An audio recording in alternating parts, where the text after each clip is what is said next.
essência, diríamos, do ser humano, é a característica essencial do ser humano.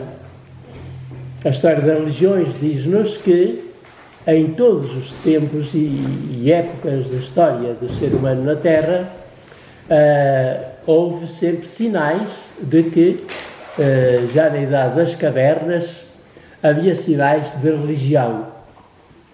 O ser humano é um ser, diríamos, imperfeito, e então Deus, de algum modo, gravou no coração de cada ser humano este anelo, podíamos dizer, de ascendência para Deus.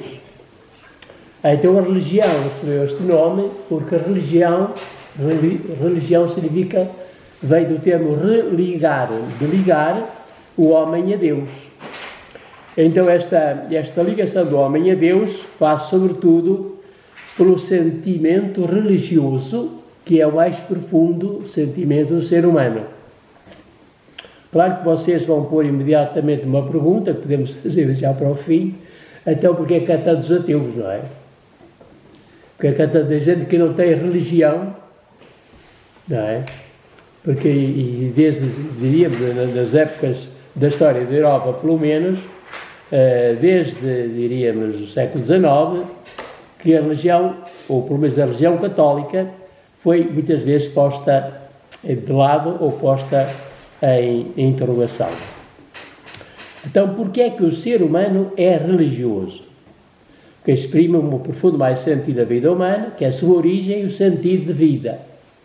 O ser humano é um ser inacabado, e ao ser inacabado, ele tem dentro de si uma força vital e espiritual que o leva, que o puxa, que o eleva para o mais alto.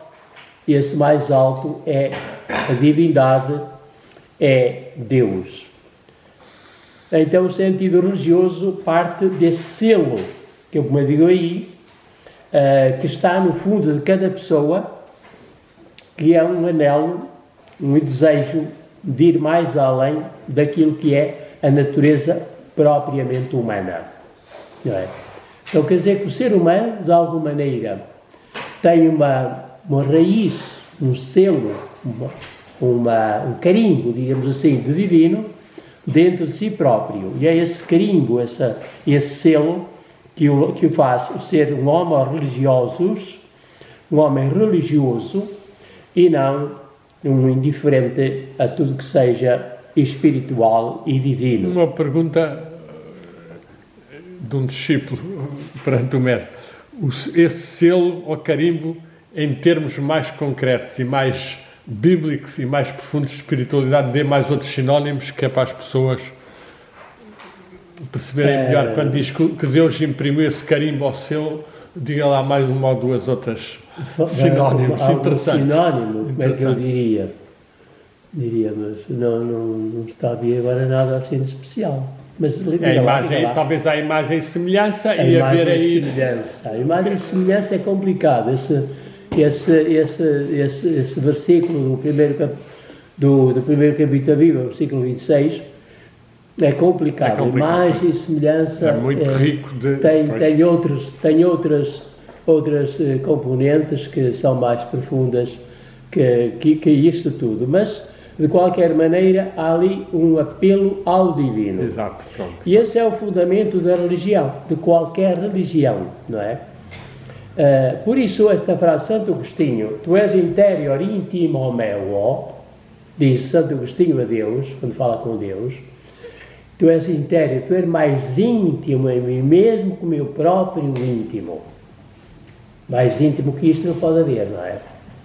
Deus é mais íntimo ao ser humano do que o próprio íntimo do ser humano. Ou seja, o íntimo do ser humano, como tal, a gente sabe que é um espírito, a vida espiritual, essa coisa toda. Mas Deus está mais íntimo ainda, ou seja, é esse mais íntimo do ser humano que produz, de facto, o sentimento religioso na pessoa, não é? Não é somente a intimidade, diríamos, do ser humano como tal, mas alguma coisa que é divino, que apela ao divino. Então, esse selo, que eu diria assim, é uma maneira de dizer, não é? Um carimbo, sei lá. que eu tenho andado estes dias todos a tossir. Não queria pegar a minha doença a ninguém. Então esse selo é a origem das religiões. Gente às vezes dizem, outro dia falaram, já foi aqui falado, que ele diz que trata das religiões, mas não é religioso. Ele mesmo disse uma vez na minha presença, não é? Não tem fé, não é religioso. Mas trata da religião dos outros, claro. E então, este selo interior é a origem da religião. E quem diz da religião, diz das religiões.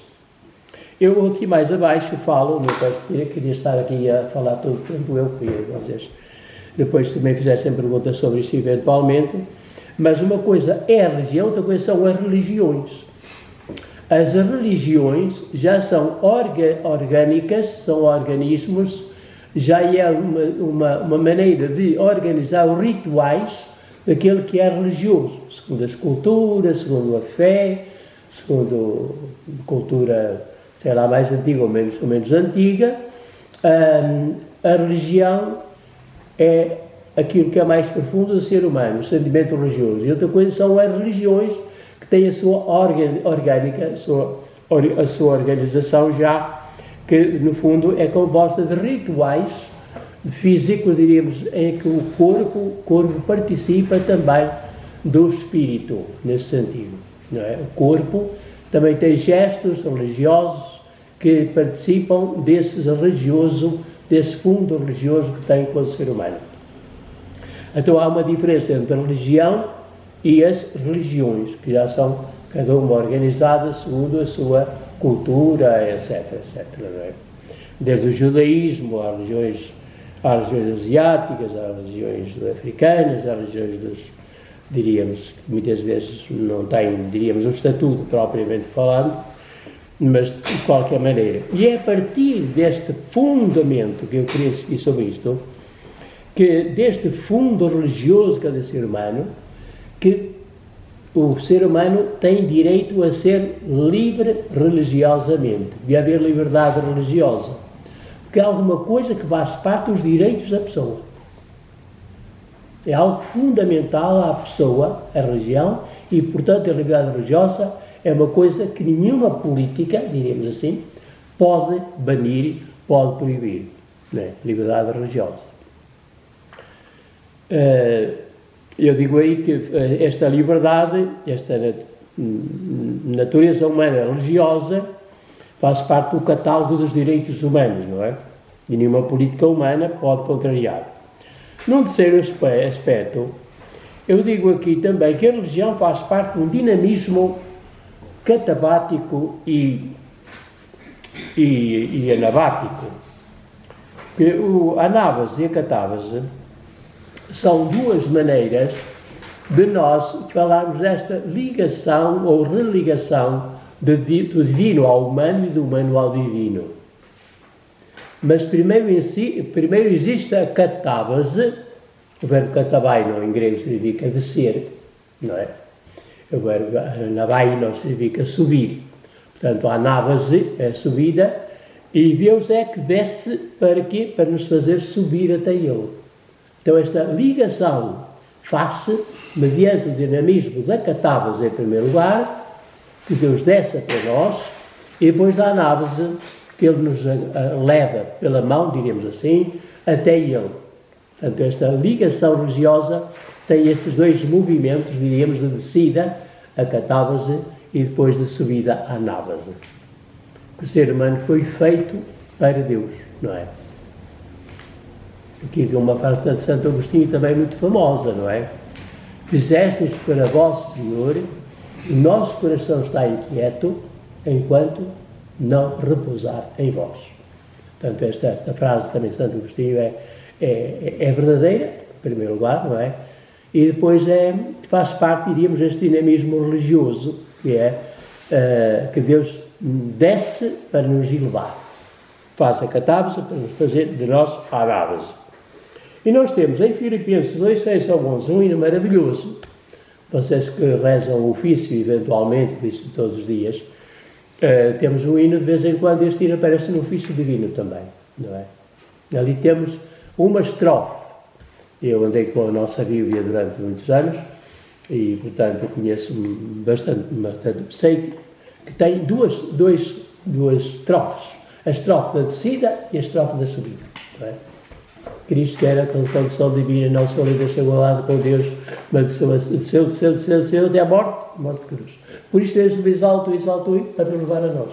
Não é? Ou seja, Cristo desceu ao mundo para levar este mundo da sua descida ao pecado e à morte, mas Ele mesmo faz essa descida à morte de cruz para nos depois elevar na sua ascensão ao céu, para nos elevar. Ele morre, dá a vida para que nós subamos e façamos a nossa anábase. Mas é Ele que faz a catábase, que se faz por meio, diríamos, aquilo que nós sabemos, da encarnação. A encarnação do Verbo eterno é a anábase perfeita, mais importante, podemos imaginar.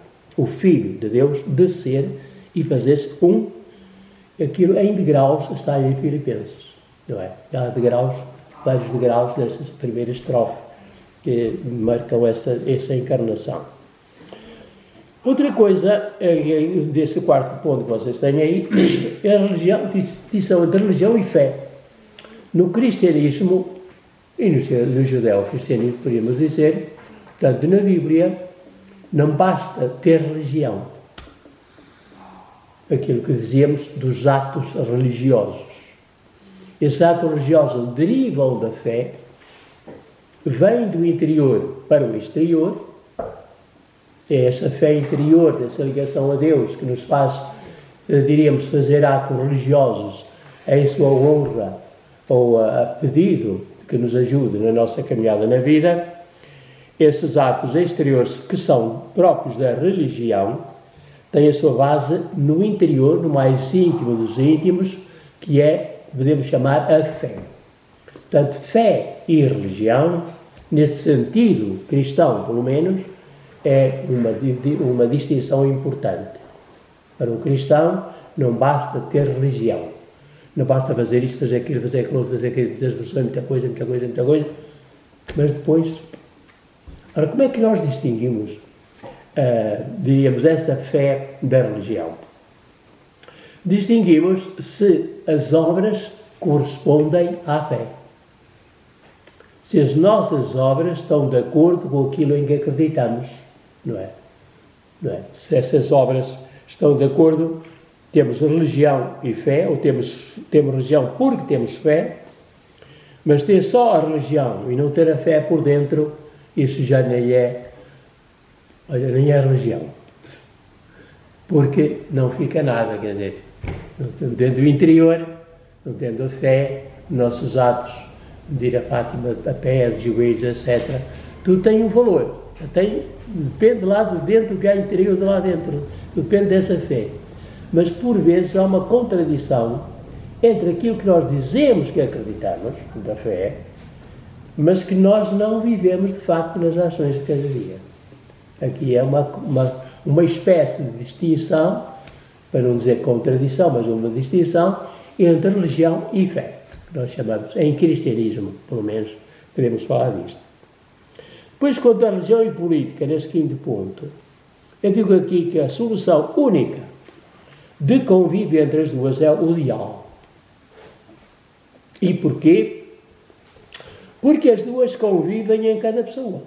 Não somos ao mesmo tempo homo-religiosos e homo-políticos. Não é? Vivemos em sociedade, vivemos a vida de todos, não é?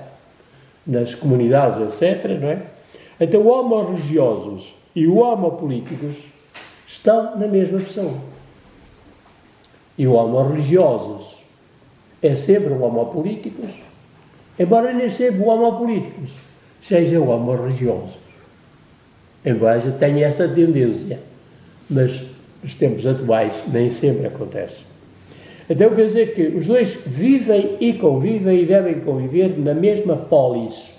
A polis é um termo grego que vem, quer dizer cidade, os cidadãos, nós temos atualmente hoje, o cidadão ou cidadania, vem deste termo sistema da polis, a cidade, as pessoas vivem juntas no aglomerado, que chamavam cidades, ou civitas, ou civitas, em latim, não é? Portanto, este diálogo depende de cada um ocupar o seu lugar a respeito do outro.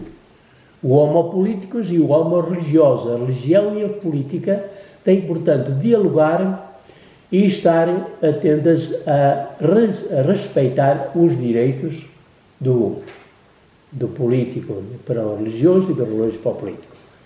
Então quer dizer que esta religião ou a política não pode ultrapassar os seus próprios limites. Não pode o político mandar na religião, nem o religioso mandar na política. Quando isso acontece, nós conhecemos a história, nós temos a Inquisição. O que é que acontece? A Inquisição foi a religião fazer política. Não é? Por obrigação dos reis, muitas vezes, enfim, já tem que acontecer historicamente falando, a religião dominou a política.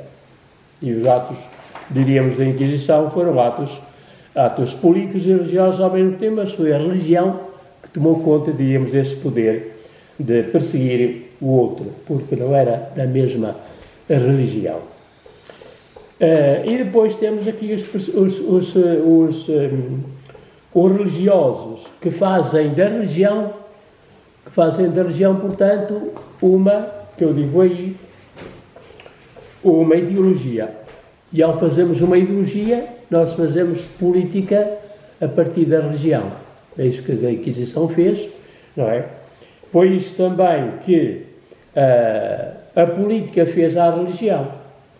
Eu estive em São Petersburgo e a Nossa Senhora que ia lá explicar aqueles famosos obras de arte de São Petersburgo, os palácios e as igrejas, diz que os sovietes, em 1917 e depois a seguirem, andavam a dar tiros de metralhadora às imagens cristãs que lá estavam no teto.